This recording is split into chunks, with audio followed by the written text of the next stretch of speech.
નમસ્તે મિત્રો, આ યુટ્યુબ ચેનલમાં આપનું સ્વાગત છે. નાણાં વિભાગના તારીખ 24મી નવેમ્બર 2025ના ઠરાવથી ફિક્સ પગારના કર્મચારીઓ માટે ચાર્જ એલાઉન્સની ગણતરી અંગે ફેરફાર કરવામાં આવેલો છે તે બાબતે અને ચાર્જ એલાઉન્સના અન્ય નિયમો બાબતે આજે આ વિડીયોમાં મહત્વની જાણકારી આપવામાં આવશે. માટે છેલ્લે સુધી આ વિડીયો જુઓ અને પસંદ પડે તો આપના મિત્રોને અને આપના વોટ્સએપ ગ્રુપમાં આ વિડીયો જરૂર શેર કરવા વિનંતી છે. ચાલો શરૂ કરીએ. તો આજે આપણે આ આખા વિષયને સ્ટેપ બાય સ્ટેપ સમજીશું. સૌથી પહેલાં ફિક્સ પગાર માટે જે નવો સુધારો આવ્યો છે એના પર વાત કરીશું. પછી આ એલાઉન્સની ગણતરી હવે કઈ રીતે થશે એ જોઈશું. એ પછી એના જે જનરલ નિયમો છે, મંજૂરી માટે કઈ શરતોનું પાલન કરવું પડે અને છેલ્લે કોણ અને કેટલા સમય માટે મંજૂરી આપી શકે એ બધી જ બાબતો આવરી લઈશું. ઓકે, તો ચાલો શરૂ કરીએ સૌથી અગત્યના અપડેટથી. આ એ ફેરફાર છે જે સીધો જ ફિક્સ પગાર પર કામ કરતા તમામ કર્મચારીઓ માટે ખૂબ જ મહત્વનો છે. વાત છે 24 નવેમ્બર 2025ની. આ તારીખે નાણાં વિભાગે એક નવો ઠરાવ બહાર પાડ્યો અને આ ઠરાવથી ફિક્સ પગારના કર્મચારીઓ માટે જે ચાર્જ એલાઉન્સના નિયમો હતા એમાં એક મોટો ફેરફાર કરવામાં આવ્યો છે. તો આ સૌથી મોટો બદલાવ છે શું? વેલ, હવેથી ચાર્જ એલાઉન્સની ગણતરી કોઈ જૂના પગાર ધોરણ પર આધારિત નહીં હોય. એની ગણતરી સીધી કર્મચારીને જે હાલનો ફિક્સ પગાર મળી રહ્યો છે એના પર જ થશે. સાચું કહું તો આનાથી આખી પ્રક્રિયા એકદમ સરળ અને પારદર્શક બની ગઈ છે. તો નવો નિયમ તો સમજાઈ ગયો, પણ હવે સવાલ એ છે કે એની ગણતરી પ્રેક્ટિકલી કેવી રીતે કરાશે? ચાલો જોઈએ કે અલગ અલગ કેસમાં એલાઉન્સના દર શું રહેશે. જો નિયમો એકદમ સ્પષ્ટ છે.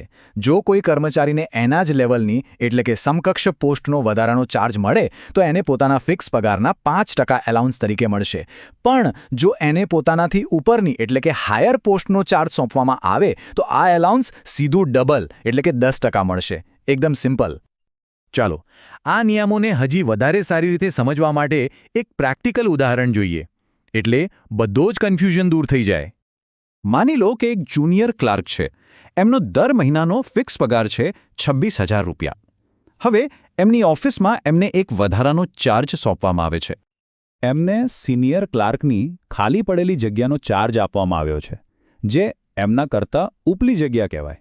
તો નિયમ પ્રમાણે એમને 10%ના દરે એલાઉન્સ મળવા પાત્ર થશે. તો હવે ગણતરી એકદમ સહેલી છે. 26,000ના 10% એટલે કે દર મહિને 2,600 રૂપિયા. આ રકમ એમને એમના પગાર ઉપરાંત ચાર્જ એલાઉન્સ તરીકે મળશે, જ્યાં સુધી એ આ વધારાની જવાબદારી સંભાળશે. અહીંયા સ્ક્રીન પર આપ બીજા ફિક્સ પગારના સ્લેબ માટે પણ ગણતરી જોઈ શકો છો. જેમ કે જો કોઈનો પગાર 40,800 રૂપિયા હોય તો હાયર પોસ્ટ માટે એમને 4,080 રૂપિયા મળે, અને જો પગાર 49,600 રૂપિયા હોય તો એમને 4,960 રૂપિયાનો એલાઉન્સ મળે. આ ટેબલથી આખી વાત એકદમ ક્લિયર થઈ જાય છે. મિત્રો, આપની કચેરીમાંથી અધિકારી કે કર્મચારીની બદલી, બઢતી કે નિવૃત્તિ વખતે યોજવામાં આવતા સમારંભમાં તેમને સ્મૃતિ ભેટ આપવાની પ્રથા હશે. તેથી આ પ્રસંગે ભેટ આપવા અંગેનું ગિફ્ટ કલેક્શન અમે બનાવેલ છે. આ વિડીયોના ડિસ્ક્રિપ્શનમાં આપેલી લિંક કે પિન્ડ કમેન્ટમાં આપેલી લિંક ઉપર ક્લિક કરીને આપ ઓર્ડર કરી શકો છો. આ માટે આપને રેગ્યુલર કિંમત ઉપરાંત એક પણ પૈસાનો વધુ ખર્ચ નહીં થાય અને મને પ્રોત્સાહન મળશે. ચાલો મૂળ વાત પર આવીએ.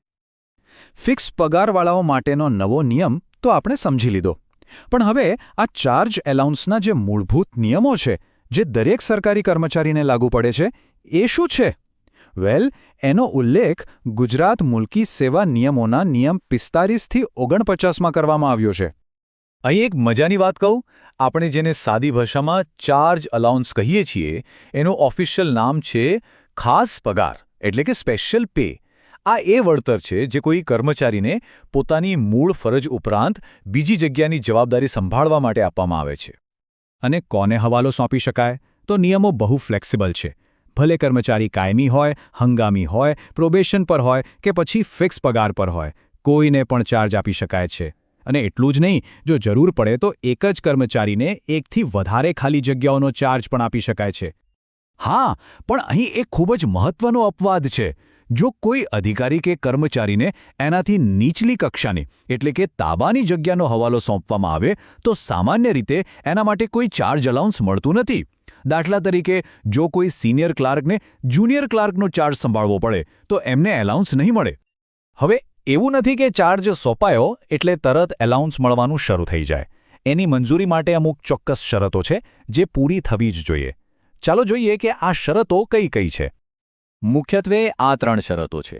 પહેલી અને સૌથી અગત્યની, ચાર્જ ઓછામાં ઓછો 30 દિવસ માટે સંભાળેલો હોવો જોઈએ. બીજી વાત, આ જે અલાઉન્સ મળે એના પર મોંઘવારી ભથ્થું એટલે કે ડીએ લાગુ પડતું નથી. અને ત્રીજું, ચાર્જ સોંપવાનો જે હુકમ છે એ પાછલી તારીખથી એટલે કે રેટ્રોસ્પેક્ટિવ ઇફેક્ટથી કરી શકાતો નથી. પેલી 30 દિવસની શરતમાં એક નાનકડી રાહત પણ છે. જો ચાર્જ શરૂ થવાના બરાબર પહેલા અને પૂરો થયાના બરાબર પછી જાહેર રજાઓ આવતી હોય તો એ રજાના દિવસોને પણ 30 દિવસની ગણતરીમાં સામેલ કરી શકાય છે.